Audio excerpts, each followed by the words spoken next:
Í myrkviðum Lundúnaborgar Viktoríutímans afhjúpast forn styrjöld þar sem leynilegar hetjur eltast við hulinn óvin. Öld vísindana gat af sér þróaðri vopn og við upphaf nýrra tíma afhjúpast hryllileg illska. Uppgöt við myrkasta leyndamál sögunar. The Order 1886. Aðeins á PlayStation 4. Here we go!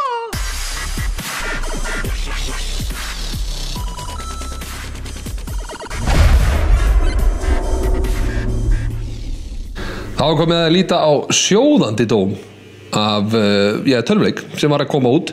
Við erum að tala um leik sem heitir The Order og ég mættur upp yfir. Óli sagðist að þetta hitta mig. Óli er hvergi sjáanlegur, ekki fyrsta skipti, en ég heyri rakvélarhljóð. Hann sagðist vera að gera sig kláran. Nú er spurning á ég að bíða eða á ég að fara bara inn. Og auðvitað fer ég bara inn, það er enginn að fara að bíða. Ekki á þessum dögum, skilur. Þannig að kíkjum á það. Hvað ert að gera svo?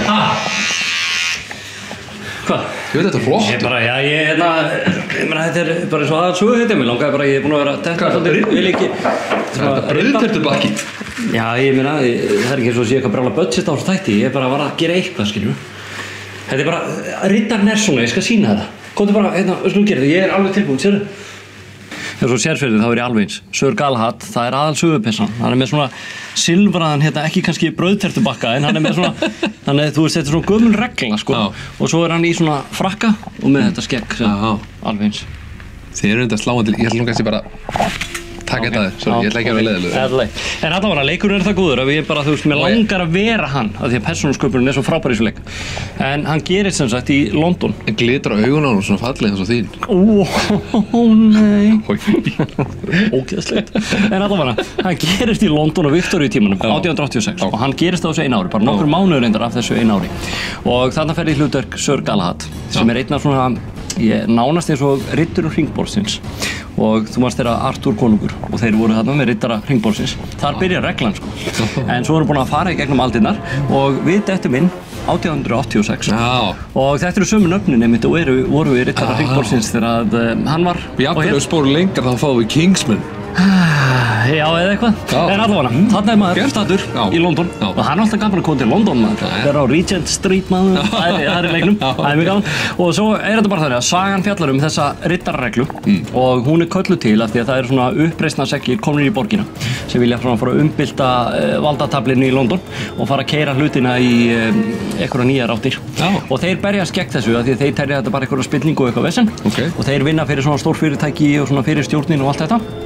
Og það er svona söguþráðurinn er svolítið þessi baráttu þeirra á milli en svo fljótlega blandast inn í verur sem eru ekki af þessum heimi og menn fara svona, ég leiða því líkur að þeir séu að vinna saman með andspyrninu og svona ýmislegt fleira. Ég ætla nú ekki að gefa of mikið upp með söguþráðinn en söguþráðurinn er algjört hjarta leiksins. Er hann góður? Já, hann er mjög góður en mér finnst það mjög góður og þetta er í rauninni já, bara eins og ein risastór bíómynd sem að þú dettur samt inn á milli með fullt af skotaatriðum og svona hasaradrum þar sem þú þarf svona að takast við allskynsadri og meiri sé í myndskeiðunum þegar þú veist þessi svona, hvað maður segja, þegar sögun er framundið í myndskeiðunum að þá þarftu líka dett inn í með allskyn svona quick time events sem er svona þekkt í svona leikjum þannig að maður getur eiginlega aldrei sitt inn rólegu bara þegar það er í gangi.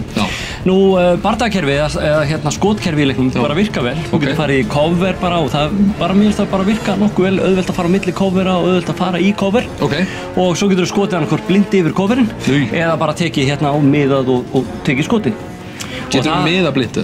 Já, nei, þú getur ekki miða blindu. Nei, það er ekki svo gott. Nú, vopnin í leiknum eru nokkuð góð, það eru skambissur, það eru rifflar og vélbissur og svo eru svona rafmagnsbissur sem eru mjög sérstaklega og þetta hlaða svona og svo sleppur svona eins og elding út úr og svo er geggjubissa. Hún skýtur svona dufti sem hangir í loftinu og svo getur þú sett svona litla rakettu í dufti og þá springur allt saman. Þetta er svona eitthvað eldfimt duft sem bara fer í, það er eldfimt duft? Sem við getum kallað púður? Wow, nei það hangir ekki svona í loftinu. svona hangir í lofti. Fispúður. Þetta fispúður, já. Man átt svona fispúður. Nei, já, allavega, já. Það hérna inn í þessu. Já, ok. Og svo eru alls svona græjur. Já. Og náttúrulega á þessi riddarregla hálfgerðan svona aðstofamann eins og í James Bond sem með alls svona græjur. Og maður heimsækir hann meðal annars í leiknum og fær svona það nýjasta nýtt, Sniper Rifle til dæmis. Heitir hann Merlin, kannski? Nei, hann heitir ekki Merlin. Okay. Hann heitir eitthvað annað, maður ekki hvað heitir. Okay. En allavega, svo fer maður bara og það eru sniper-atrý sem maður þarf að taka niður alveg heilu herinn af liði. Svo eru líka stealth-atrý, þar sem maður læðist og þarf svona að rannsaka. Svo eru atrý sem maður þarf í rauninni bara að rannsaka, ekkert að vera að læðast að svona skoða fullt af hluti og finna svona út úr. Það eru þrautir í leiknum og svo ýmislegt fleira. Þannig að það svona blanda af allskyns svona spilun. Okay. Og ég verð að segja þetta bara heppnast ótrúlega vel. Þetta bara eins og stór kvikmynd sem þú ert þátttakandi í. Þetta ein besta svona persónusköpun síðan bara The Last of Us sem ég hef séð í leik og ég var eiginlega hálf sorgmættur þegar ég kláraði hann sko.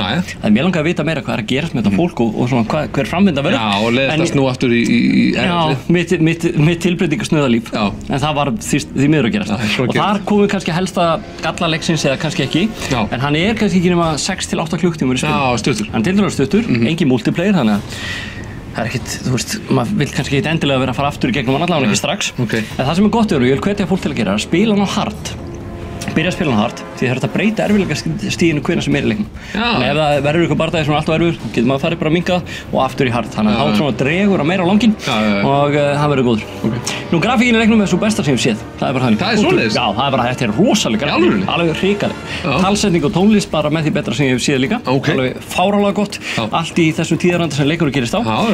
Spilurinn er mjög skemmtileg. Það er, þú veist, helsti gallinu stundum með kameran aðeins að þvælast fyrir manni, en það er ekkert svona stórvægilegt. Maður var ekkert alveg að reyna að brjóta stýripinnan í pirring. Og þannig að þetta gengur upp mjög vel. Og ég ætla að segja að þú veist, margir hrættir kannski 6 til 8 tíma sér stutt. En ég hef spilað söguleik sem heitir Alien Isolation. Ég var 20 tíma með hann og hann var miklu verið en þessi. Þó að hann var samt fít sko. Þannig að lengdin segir ekki alltaf allt eins og er kannski orðið vel þekkt og saga lífs míns. En já, hann er stuttur. En góður. Leikur við það. Hvað er þetta að tala um? Ok, hann er stuttur en frábær á meðan hann endist eða er í gangi eða þannig að þú veist, þannig virkar hann. Og ég segi bara þeir sem fíla góða svona persónusköpun, góða sögu og flotta grafík og vilja taka þátt í hasanum líka, þá mæli ég með þessu. En þeir sem vilja bara pjúra hasar, ættu kannski að leita eitthvað annað en stórgóða leikur, besti leikur ársins og ég bara nánast síðast árs líka að mínum mati. Í myrkviðum Lundúnaborgar Viktoríutímans afhjúpast forn styrjöld þar sem leynilegar hetjur eltast við hulinn óvin. Öld vísindanna gat af sér þróaðri vopn og við upphaf nýrra tíma afhjúpast hryllileg illska. Uppgötvið myrkasta leyndamál sögunar. The Order 1886. Aðeins á PlayStation 4.